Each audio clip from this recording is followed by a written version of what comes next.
Haleluya. Basi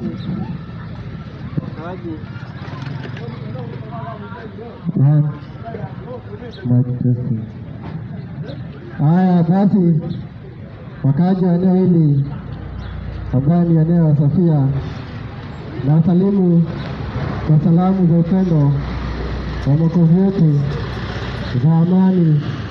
Shalom, shalom, shalom. Basi kwa hisani ya kila mmoja ambaye anayetazamia, kwa jina ni Elijah, mimi ni mhudumu katika kueneza ujumbe ambao ni wa Baba yetu Mungu wa mbingu na nchi, ambaye ndiye Mungu wa Israeli na ndiye Mungu wa Abrahamu, kwa jina lake kamili Yawe. Haya basi, nimeweza kufikisha neno zangu katika eneo hili tukaweze kujadiliana na kufunzana mtu na mwingine katika hali ya kueneza na kujua ukweli kama jinsi ambavyo ilivyo.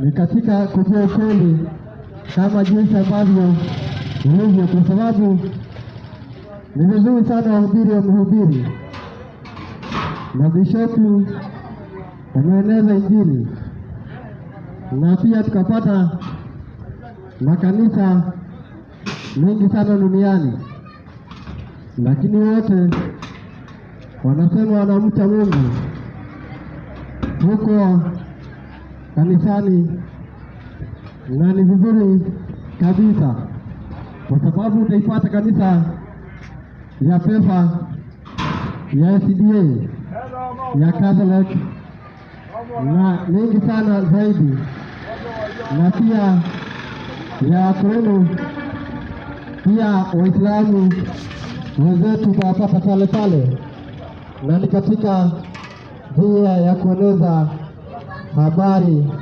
katika ulimwenguni. Basi shida kubwa sana utaiacha kanisa ya PEFA